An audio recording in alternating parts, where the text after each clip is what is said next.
Hey everybody, welcome back inside the Stash Report from the Stash Project. It is the 24th of September 2018. We have a few things going on in this show, a couple teasers of some upcoming products, some kit announcements, as well as, of course, this week's kit releases. Before we go into anything, we had our club's meeting here a couple weeks ago. I forgot to put this on here the last video, but we have our flyer for our show that is coming up here in the end of March. Wow, I'm not sure where my mind is there. But anyway, so this is my club, the South Hills Modelers Association. We are having our annual contest, as you can see, Sunday, March 31st at the Castle Shannon Volunteer Fire Department.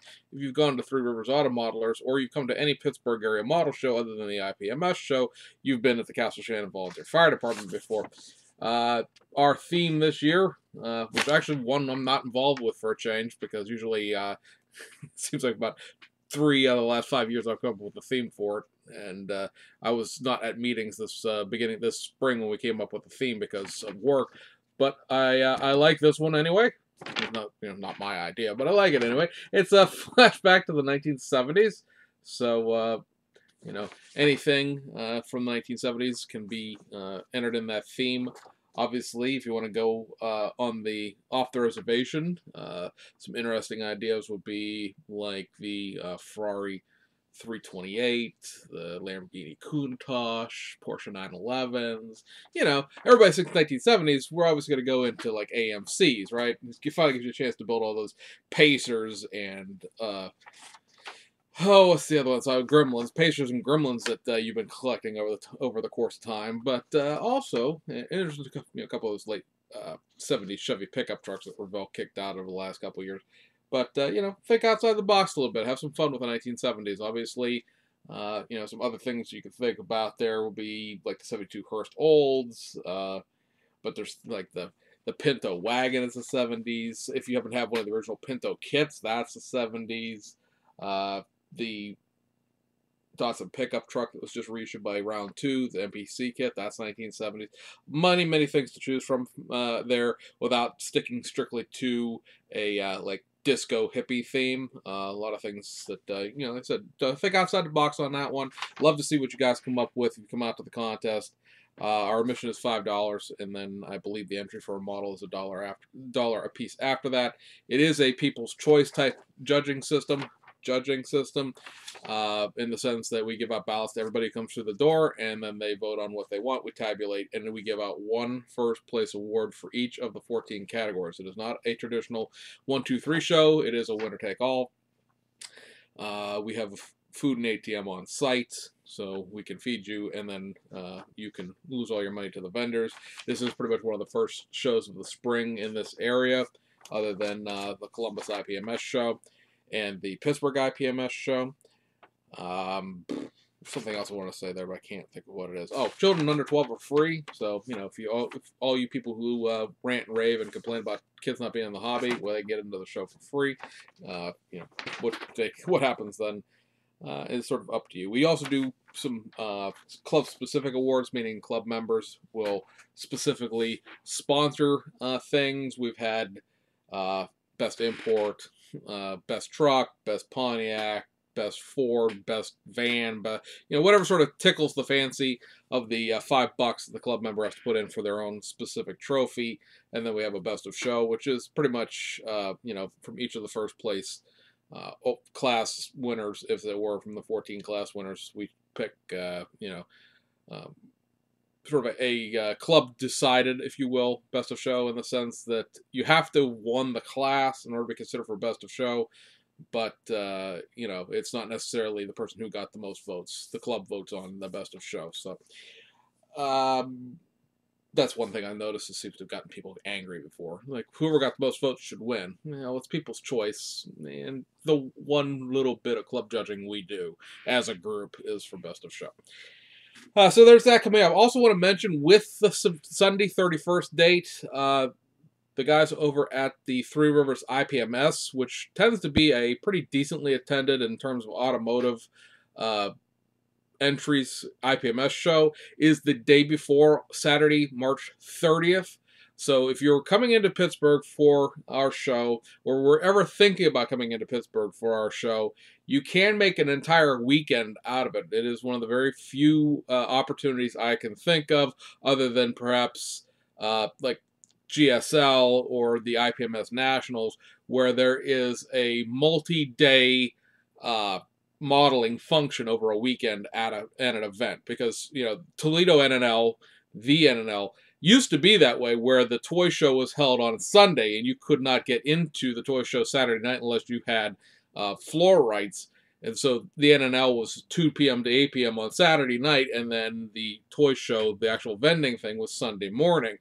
NNL East, huge, giant show. Most people make the weekend out of going out there Friday night into Saturday, but the show is Saturday. It doesn't go into Sunday. So you can, like I said, the end of March, last weekend of March, the Pittsburgh IPMS show, not at the same venue. Check out their website. Just look up Three Rivers IPMS, because right now I can't think of it, and I'll probably forget to put it in the description. But the Three Rivers IPMS show is held up in the north side of Pittsburgh at the AW Beetle Career Center up on the North Hills, and then our show is on the in the South Hills area. Obviously, the name, but I mean just within Pittsburgh, there's the North Hills, the South Hills, and then there's, East Side and West Side sort of thing. But it depends on which side of the river you're on, North Hills, South Hills. But our show again is on Sunday. We do have a class for military-type vehicles. So, if you want to, if you're more of a military builder or an IPMS builder, as I like to call it, then, not necessarily automotive, we do have at least a class for non-automotive things to go into. So you can enter both our show and their show. Our club is, yes, mostly automotive, but we do, like I said, have the ability to put you guys someplace that is not just miscellaneous. I guess that pretty much wraps up that. I just want to get that out of the way before I forgot another weekend, and I've been in contact with one of the Three Rivers IPMS guys this week, so I want to put that out there for our sort of pushing it as a weekend in Pittsburgh of modeling. So there is that. All right, so we have some new kit announcements. They're not really new in the sense of like you've never heard of these before, but they are new in the sense of being placed into a actual month of release. We showed you guys the CAD imaging a few months ago, maybe a month and a half ago now, for the new Fujimi kit, the next kit in their next kit series, the Toyota FJ Cruiser. That kit is now with a release date of December, and there's going to be 3 variants of this kit, all released in December. Kind of odd, following the way Fujimi's been releasing their kits. They tend to release one color one month, one color the next month, and then on and on. But there's going to be 3 different color combinations. Remember, these are snap-tight kits. They're molded in color. The idea is that you technically speaking, don't have to paint them or anything. You just put them together. So there's going to be a yellow two-tone. I assume this will be a black roof with a yellow body, since it's not, I don't believe it's 2 shades of yellow. There will be a all-black kit and an all-white kit. So you have the ability to choose if you want to mold it in color type of thing, if you want white, if you want to paint it some other color of your choice, and then there's a black one if you just want to go with, obviously, the black. They're also going to be doing several wheel sets, and I have an image here to show you so you guys get an idea of what it is that I'm talking about. There are going to be a reissue here. These are wheel sets. I do not know if these are coming with tires. I gotta admit, guys, I've been too lazy to translate the Japanese to see. But they are going to be at least the wheels themselves. If they're also tires in there, goody. If not, oh well. These are going to, again, be for December. So you have wheel set number 1. And notice the numbers are the no 1, no 2 is in English, so you can follow along here, right? Number 1 is going to be Racing Heart 15-inch wheels. Number 2 is a set of 18-inch BBS LMs. And number 3 are a set of 17-inch Watanabes. Number 4 is a set of 15-inch shallow depth Watanabes. Number 5 is 15-inch Racing Heart 8 spokes. Number 7 there is going to be, or number 6, excuse me, there is going to be a set of 14-inch SSR Mark IIs, and then number 7 is a set of 1/32 scale tractor trailer rims, which would look possibly suitable. We've played around with them a little bit on you know, things like a 124 scale dually pickup truck. They're obviously much too small to put on a 124 scale tractor trailer for obvious reasons, but they do look okay under certain applications of, like I said, a 124th, 125th scale dually. Obviously, the only real dualies out there for that would be the Monogram 91 F350 and then the Snapfast AMT kits of the Dodge Ram 3500 and the Chevy Silverado 3500 dualies that were done. Just an idea, tossing it out there on that. So those are the, like I said, the kit announcements. Not a whole lot, but then like we said, we're not expecting a great deal outside of just restock information because everything is already out there for the fall for the Tokyo Model and Hobby Show. By the way, guys, that is this weekend coming. This is the last weekend here of September. So we should, next video, have some more information, possibly on what kits will be announced there, along with pictures of, you know, tooling and things like that that we always get from these shows. So next week's video might be a little late just from trying to collect as much data to present it as possible. Depending on what kits are released, we may do two separate things. We may do like a All Japan Hobby Show video. We may do just the regular weekly video as two separate things rather than combining into some giant hour-long monstrosity. Again, like I said, it all depends on what kits are actually released for the week. There's probably like 6 or 7 that we're expecting, so we may split it up. It all depends on, again, how much information we get sort of out of the show. So let's talk about some kit. Well, actually, one other kit announcement, if you will. I'm pretty sure I haven't mentioned this. It's been a real busy week here, so I've already forgotten what I talked about last weekend. But the Nissan 370Z Heritage Edition. I know the box art for this is new because I saved it. I don't know if I mentioned the kit where it was placed. It's going to be released in November, and we have this teaser box art from Tamiya of what the box art for the 370Z Heritage Edition is going to look like. For anybody who had wondered, you really didn't have to wonder too hard because you just need to look at a regular 370 kit, but this will be, you know, left-hand drive export or right-hand drive Japanese, so you can build this as a North American spec vehicle.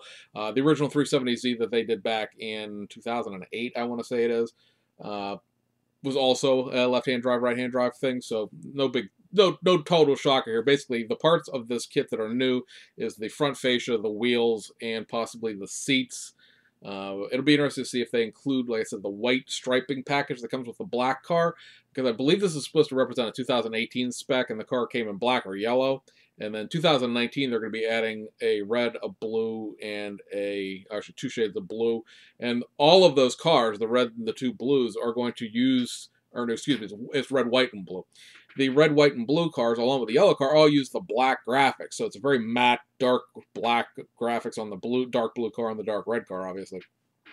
But the black car obviously doesn't use black graphics, it uses white ones. So it'd be interesting to see if they throw the white decals in there you would need to make the black car, or if it's just going to be the yellow car, which could, of course, again, be the red, blue, or white car if you want to make a 2019 out of it. There's literally no difference in the car appearance-wise between 2018 and 2019 and the 370Z, so you can totally do a 2019 car without any kind of thinking about it. And the kit is coming out in November, so I mean the 2019 technically is already in production. You know, if you know your car, you know, building manufacturing, you know that the automotive year switches over in you know, mid to late summer rather than, you know, at the end of the year. They've been making 2019s now, pretty much everybody, since like July. So there is that. In the teaser department, we have from BMAX, we've gotten sort of the built, decaled, full-on presentation model. I almost said presentation, but the presentation model for the Lancia Delta S4.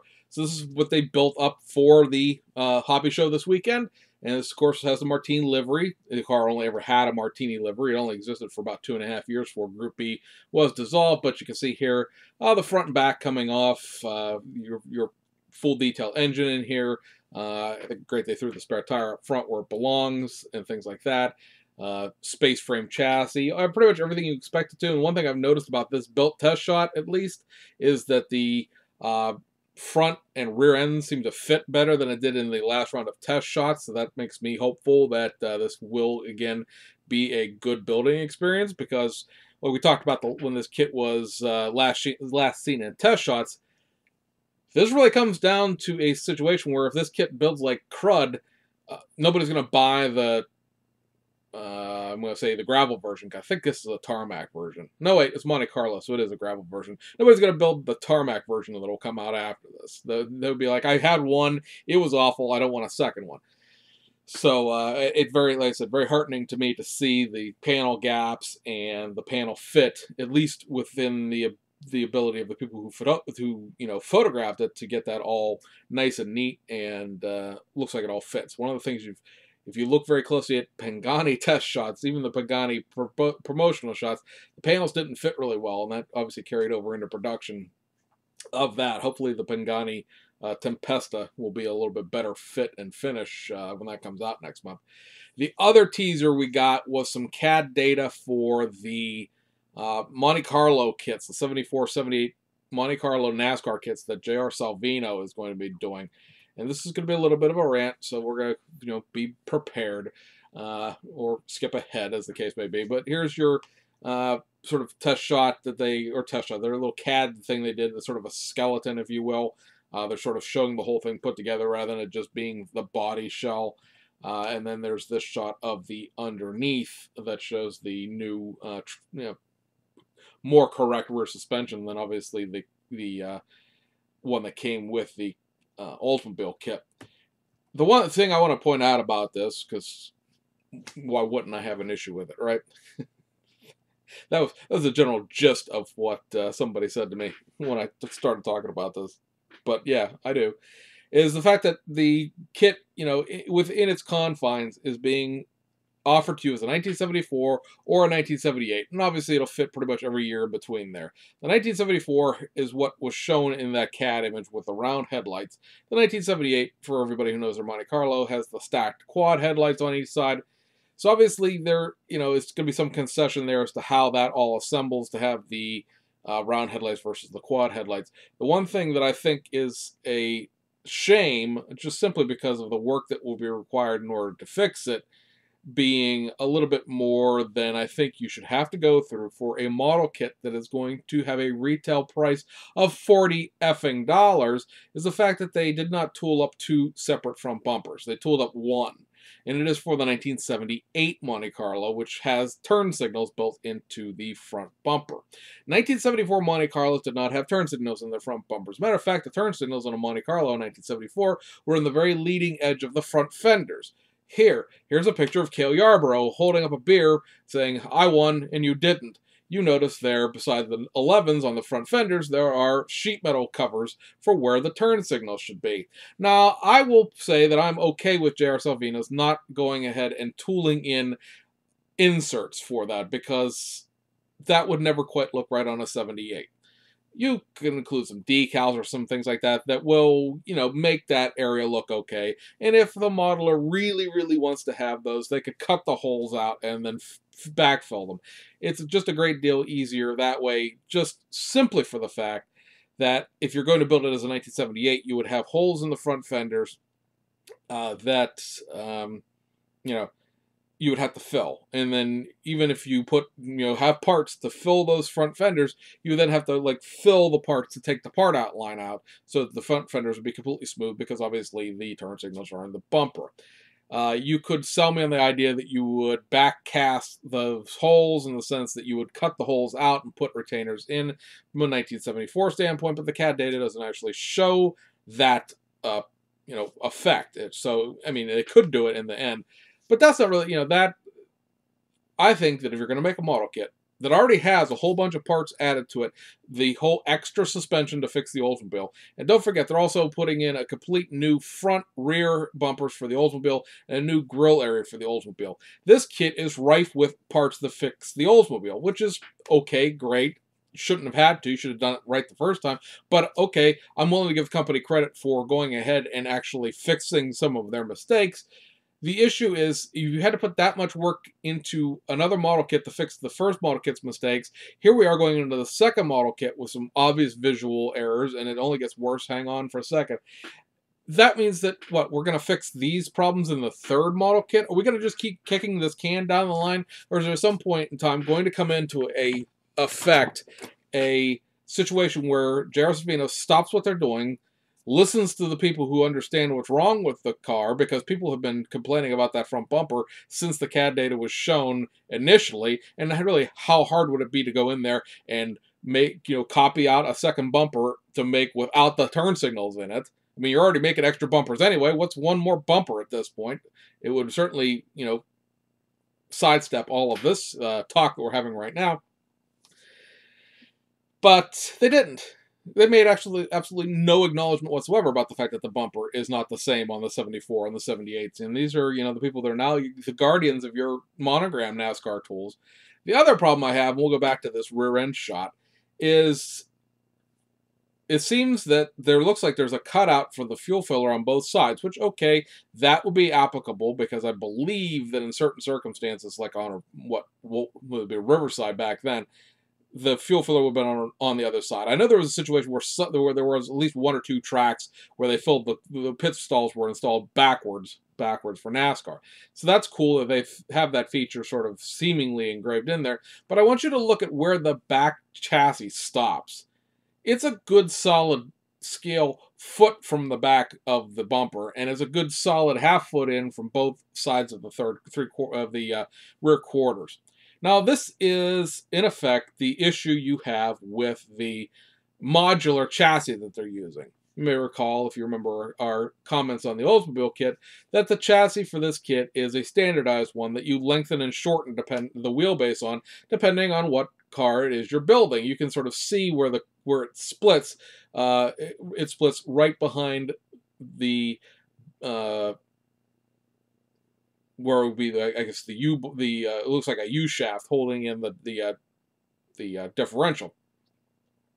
You see, if you look where the transmission tunnel is, right in front of the rear differential itself, the drive shaft there has a section there with a U with two holes in it, which must be something out of the Oldsmobile kit, or something for another future kit, where something will go on top there as a drive shaft retainer. That's what I was looking for, not a differential. Drive shaft retainer.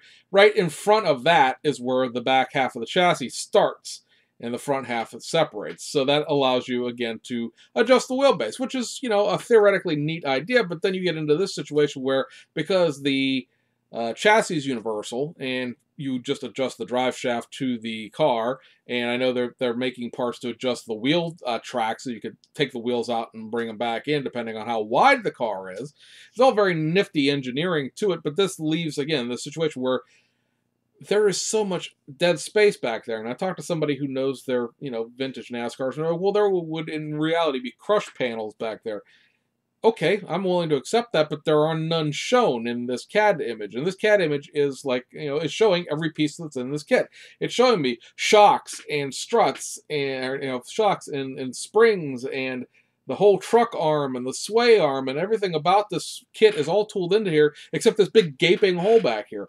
Now, I realize for most people that you don't care. And I understand the fact that you won't care. But if you're building this car for any sort of competition, and you really wanted to go like full on out and put like, photo etch brake pieces and plumb your fuel lines and your brake lines and everything you would do to a NASCAR kit to build it for a competition, you could never then stick this on a mirror and rotate it, because there would be a giant effing hole in the back of the car where the chassis doesn't meet the actual body. I also kind of wonder how the chassis is going, and the interior is going to, mate and stay together, because obviously there's no real way to attach it to the back unless you're taking that sort of rear half firewall that is sort of, again, a generic piece that more or less is just stops you from seeing daylight through the back glass down in, if that somehow glues to the inside of the body. But then you can't take your body back apart again if you ever need to fix something like the rearview mirror falls off the roll cage or whatever.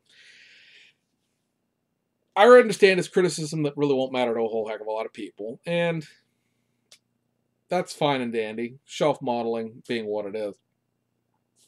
I just think that, again, in 2018, they're talking about putting this into production in November. In 2018, for a model kit that you want $40 for, and 30 like $34 $35 is going to be the cheap end of where this kit sells, because most hobby shops will sell it for that $40 or if not more.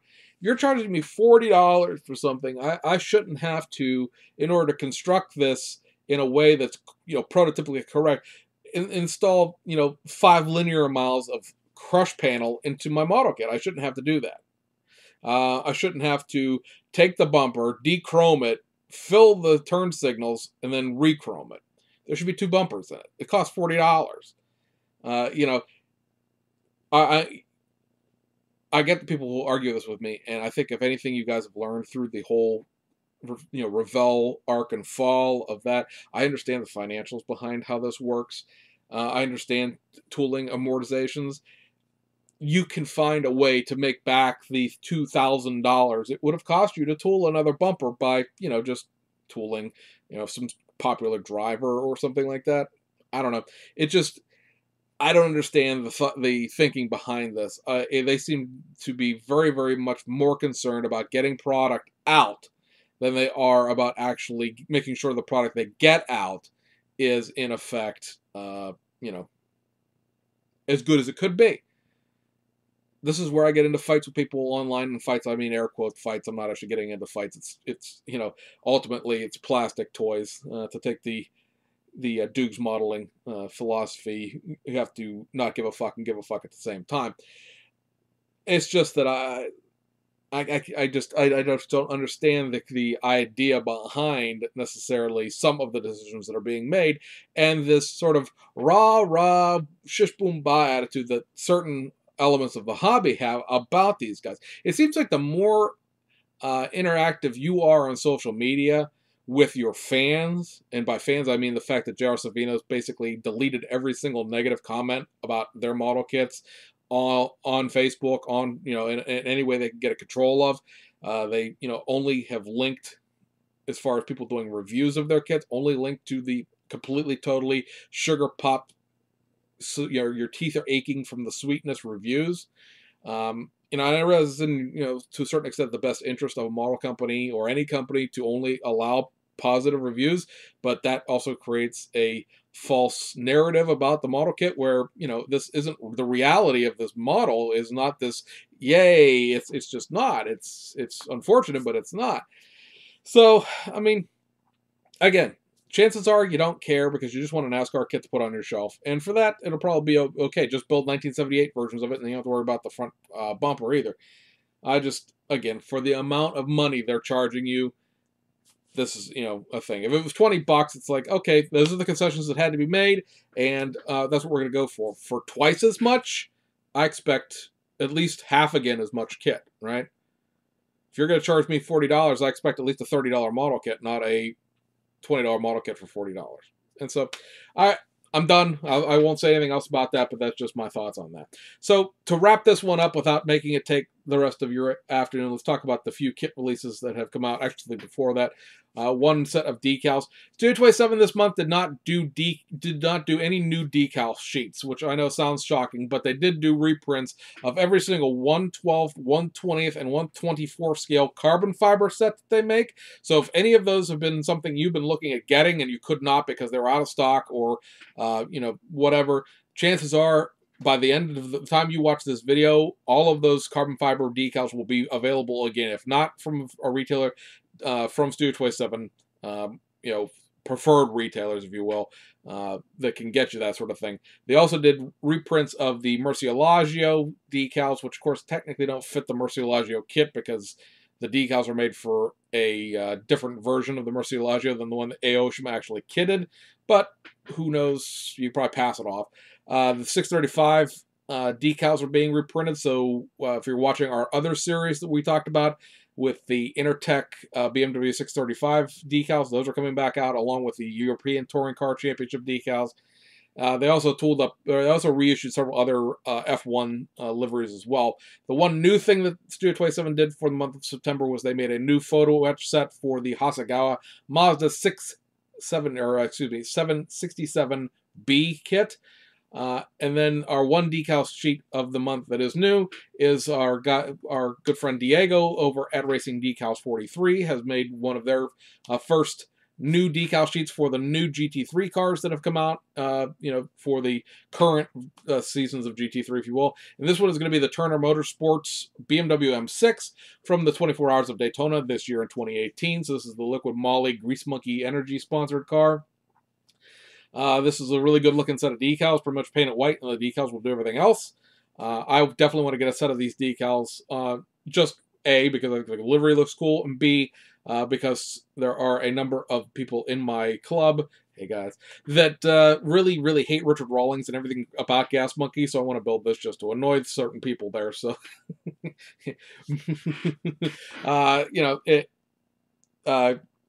I will say that Racing Decals 43 make great decals. I have probably 10 sets of their stuff. Top line, great decals, and 2 thumbs up. What else can I say about it? There's those. Just want to let you be aware of them. There's Racing Decals, being a smaller company, may not be something that's necessarily on your radar, but you can order them directly from Diego at racingdecals43.com, or certain other places will carry them. More than likely,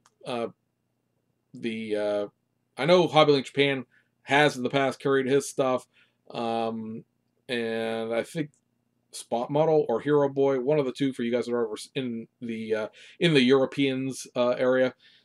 I believe he has a way to get them over there. Of course, if you're already in European, Diego's in Spain, so ordering them from him is probably easier than ordering it from a resale shop. Anyway, especially in terms of price and getting it, for less than retail. Or not less than retail, but at least without the middleman markup of paying a retailer. So we have 4 releases this week. They're mostly reissues, but there's one brand new tool in here, and there's a kit I bet you forgot was even coming out. So let's talk about the reissues first. They're all from Hasegawa. You have this, which of course is a reissue of the Subaru Legacy GT Touring Wagon. This kit has been reissued a year and a half ago or so. This continues to sell well enough that the limited edition-ness of it has been reissued again, so that's always good to see. The kits from this month that are sort of new, if you will, basically new boxes, is the reissue of their Mitsubishi Lancer Evo 3. This is done up in the 1996 Safari Rally of Kenya winning car. So there is this. They've done the Lancer 3 Rally version before, but this is, of course, the really, really off-road version with the air intake on the roof and the animal bars on the front and all that fun stuff. And then the other reissue is this, the Lancia Stratos HF for the 1982 Targa Florio Rally. This one has the, first of all, it has the R6 tobacco livery actually included. The R6 sort of being outlines of the R6 rather than the actual letters of R6, but that's still cool. It's still there, so you don't have to worry about trying to, source in extra tobacco livery. This car is a female, both driver and co-driver team. This is the Isabella Bignali, I believe that's how to pronounce her last name, team. Now, this car did not finish the rally of this specific rally, but she did win other events in the Italian rally season in 1982 and was the first female driver to win a major national rally event and place well, obviously, in others. So it is a historically significant rally in that sense. So something if you're looking to grab, that is back out now. And that pretty much concludes Hasegawa's releases for the month of September.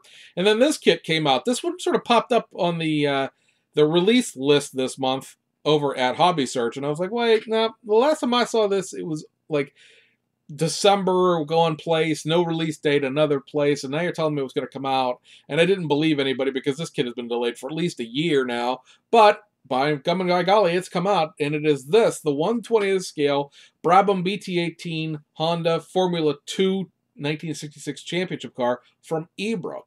So this is a brand new tool kit. This does not share any tooling with anything else in the past. This is a full detail kit, so there is a completely full detail Honda engine in this.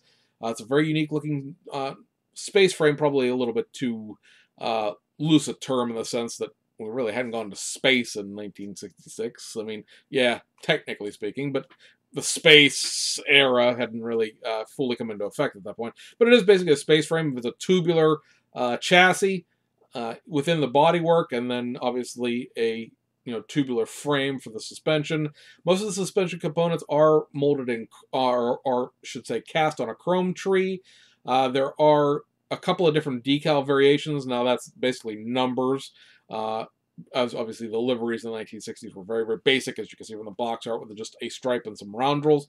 But you can build like two different races and two different driving combinations from those races. It looks like a really nice early kit. Formula 2 doesn't get a whole heck of a lot of love in general, so this is one of the first Formula 2 kits in a very long time.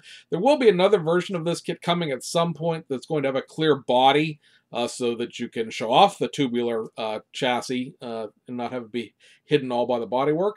So that's something else to look forward to, I guess. I'm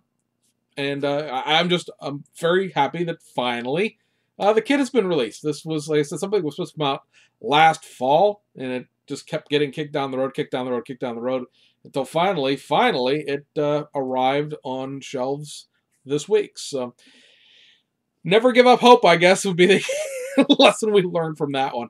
Anyway, guys, that wraps up this video for this week. I hope you guys had a great weekend. We finally had our weather break over the weekend. Granted, in the midst of another batch of heavy rain. No, we didn't go below water this time, at least. But now it looks like we actually get fall here in Pennsylvania. So hopefully it will cool off for everybody else as well. And we'll see you guys on the other side.